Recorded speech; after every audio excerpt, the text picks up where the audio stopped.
Hey guys, welcome back to my channel. So today I'm going to be doing a Q&A for you guys. I asked you guys to send me some questions on Snapchat as well as my Instagram DM, and I got a few questions, so I'm going to go ahead and address those. And I know some of you guys emailed me as well, so I'm just going to answer all the questions you guys may have in this video. So let's go ahead and get right into the questions. This is so weird because I've never really I don't like talking about myself. I don't like talking, period. So I'm really trying to break out of my shell and communicate with you guys more and connect with you guys. So that's why I wanted to do this Q&A. So I'm gonna go through my email and read the questions I have and then answer them.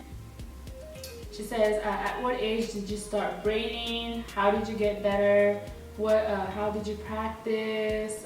Mannequin head or real person? Did you take classes? Are you certified? How did you build your clientele? Is it too late to start at the age of 19? What are some do's and don'ts of braiding at home? How do I rectify a situation where I've messed up a client's hair? So there's a lot of questions. There's a lot of questions. So I'm just gonna break it down and then answer one at a time. So I started braiding in I started braiding when I was in Nigeria. So at around 12 years old or probably 11, I started braiding my own hair. Mostly because I had a cousin that she was responsible for braiding my hair, because I went to school in Nigeria, so we had to do all back, braid our hair in cornrows going all back for school. That was our hairstyle for high school, high school and middle school in Nigeria. So yeah, so every time I would have to go to her to do my hair, she would just complain all the time and it would just get on my nerves. So I was just you know what, forget this, I'm gonna go start braiding my own hair. So I just sat in the mirror and I practiced how to do cornrows on myself. And eventually, as I got older, I started getting better and I started asking my friends to let me practice on them. And then they were okay, they let me practice. I started getting better, and then other people, that were friends with them also wanted me to do their hair. So that's kind of how I started. I didn't go to, I went to Cosmetology School, but I'll tell you guys, I didn't go to school to actually learn how to braid. I went to school to get certified. So the cosmetology program I did when I was in high school, it was structured in a way that allowed me to get my certification. I feel I didn't really learn anything there because I already had the knowledge of hair on my own. So I was just going there to pretty much get certified. And I was in class with white Caucasian people and Hispanic girls. So my teacher didn't really know much about braiding. I knew more about braiding than she did, so she didn't teach me anything about what I'm doing right now in terms of braiding hair and all that good stuff. So I learned how to do facials, I learned how to do nails, I learned how to do what else?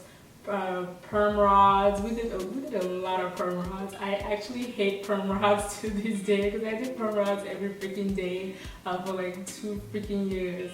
So I hate perm rods, and we had to test with perm rods for your cosmetology exam. So it was just horrible. But anyways, yeah, that was how my cosmetology program was structured. So I didn't really have anybody to teach me how to do cornrows, how to do sewing. I had to learn things like that on my own. Which there's nothing wrong with that. It's just that I wish I had that while I was in my cosmetology school. Now mind you, my cosmetology school was a program that was structured along with my high school program. So it wasn't I went to a separate school that taught us cosmetology. It was kind of meshed into one. So my school had a program that taught cosmetology, and I did it for my junior year and my senior year, and that's how I got my cosmetology license. I was so lucky because I got it for cheap, man.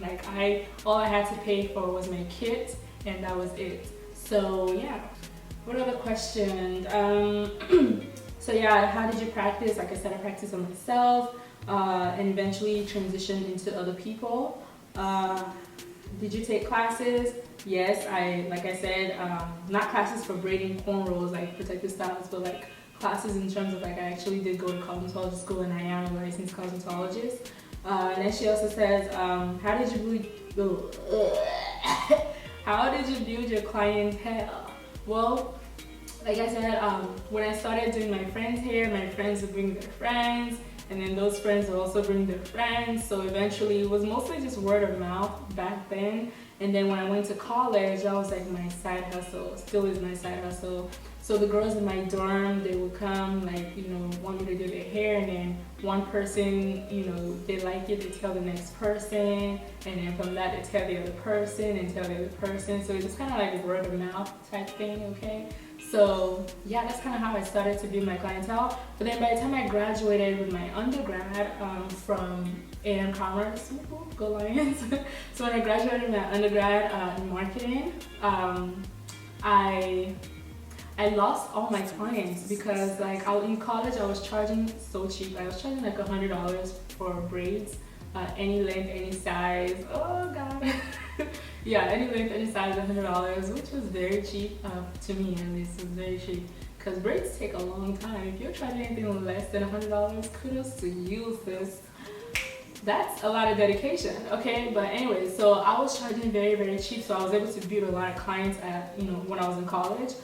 So by the time I graduated out of college, you know, $100 just didn't seem to cut it anymore because I felt like I've already paid my dues, so it's time to step it up. So I started upcharging. So I lost a lot of my student clients. So I had to like build my clients all over again from scratch. You guys, that was such a struggle. But thank God for StyleSeat. Like, let me tell you, if you don't have StyleSeat and you're sleeping on StyleSeat, go get StyleSeat. It's gonna help you build your clientele. When I first started, I think this was like was it March? I got StyleSeat, or April I got StyleSeat, and that was like last year, so 2017. So right now I have like about 400 clients just from StyleSeat alone. These are not people that contact me on Instagram or via text or word of mouth.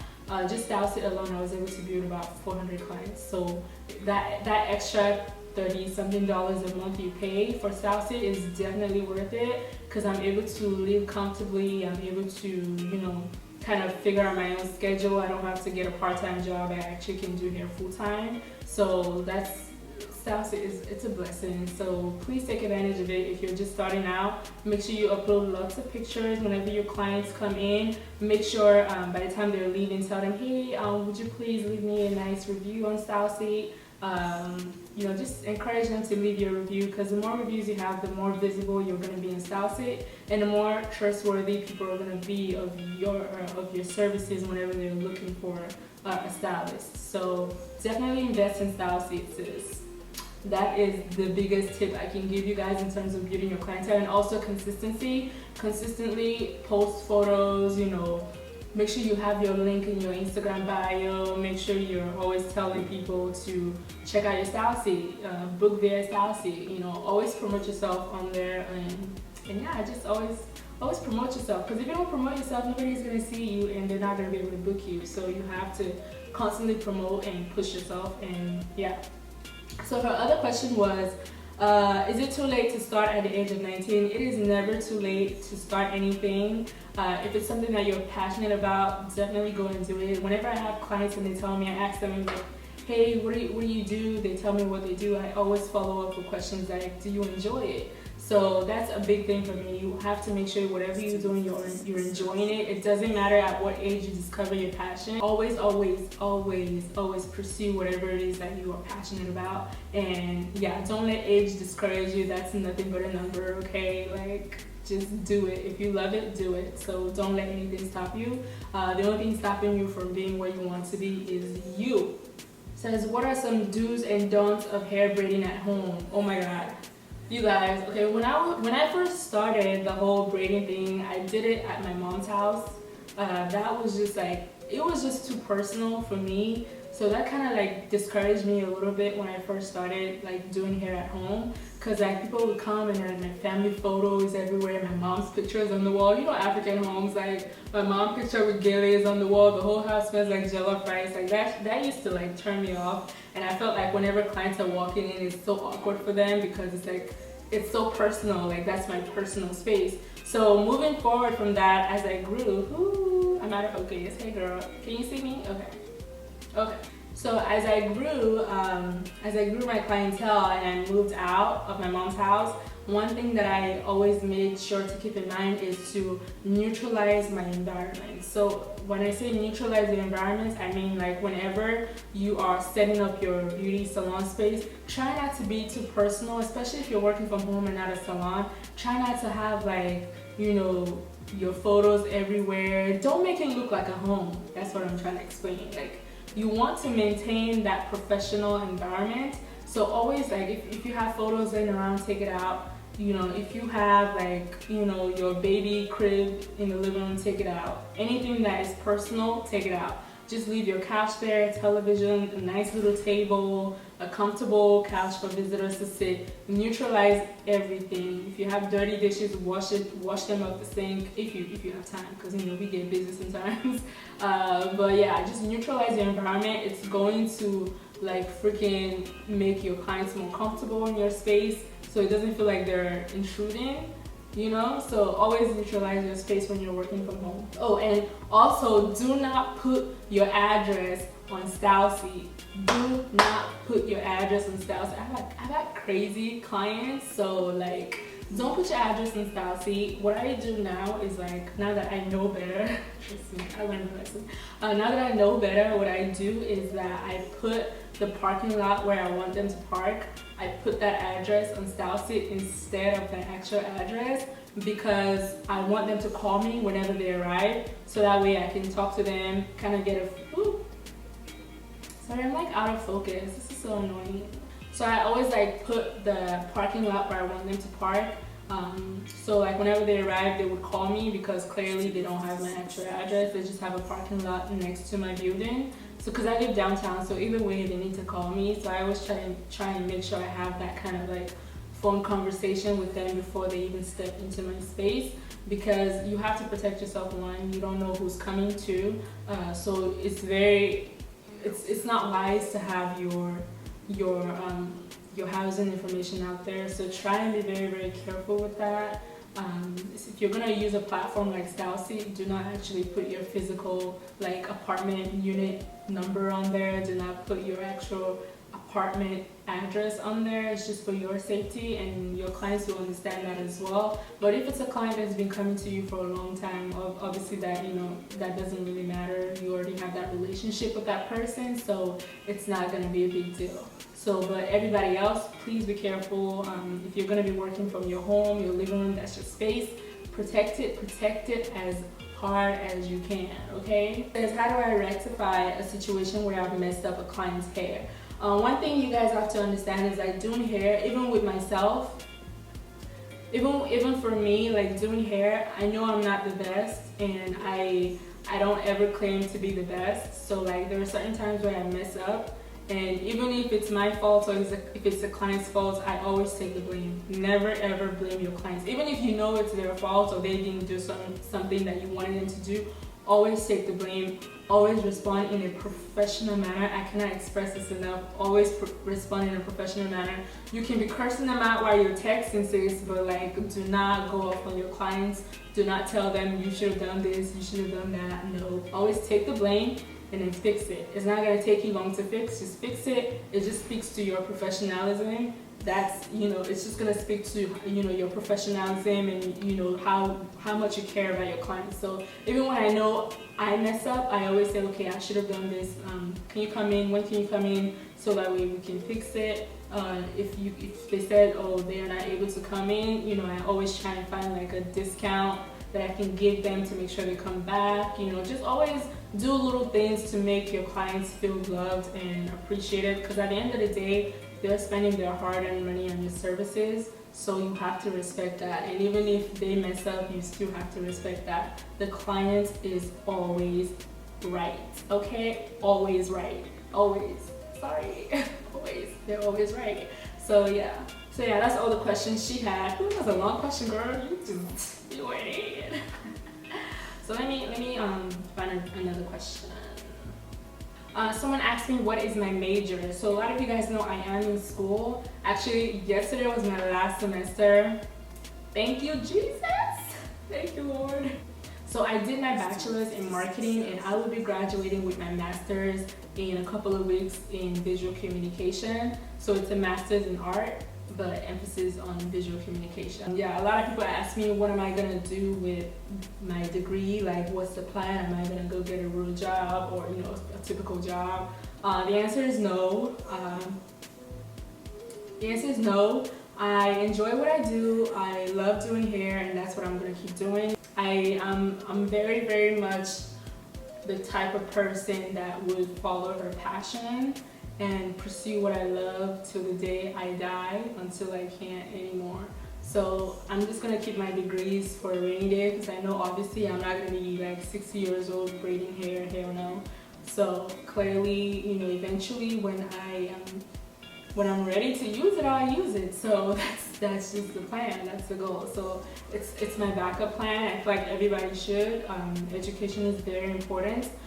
Yes, you love doing hair, yes, you want to be an entrepreneur, yes, you want to do all that, but you have to secure your bag. You have to make sure that you're good regardless. You have to be smart about it. You know, don't quit your job trying to pursue your passion. Sometimes you have to fund your dreams. So always keep that in mind. And yeah, follow your heart, follow your dreams, but be smart about it and be strategic about it. So someone asked me, what's the quickest way to build your clients up so that way you're booked every day? How long did it take to get mine up? And how many heads do I do in a day? So it depends on what styles are being booked. So if I have crochets, I can do up to about 5 crochets in a day. I think the most number of heads I've done in a day is 5. And sometimes it can be all crochet, it can be a mix of crochet, box braids. I've done 2 box braids in a day, 2 box braids and goddess locks in a day. Like, I go crazy. Like, it's all about timing yourself and knowing how fast you work, and make sure you're continuously improving your speed. So time is money when it comes to hair, you guys know that. So always make sure you increase your speed. The faster you are, the more hairs you can do in a day. And she also asked me, what's the quickest way to build your clientele? If you're not on YouTube and you do hair, get on YouTube. That's a way to promote yourself. One, StyleSeed is the second, or probably the first fastest way to promote yourself. Get on there, because StyleSeed is a platform where people are constantly on there looking for stylists. So if you're looking for clients, where you need to be is StyleSeed, okay? And also you can promote yourself on Instagram, you can promote yourself on any social media platform. It took me about like 6 months to build my, to actually get to a point where like I was booking hair like every day. And a lot of, I worked my ass off, I'm not gonna lie. Like, there are days where like I can't even feel my legs.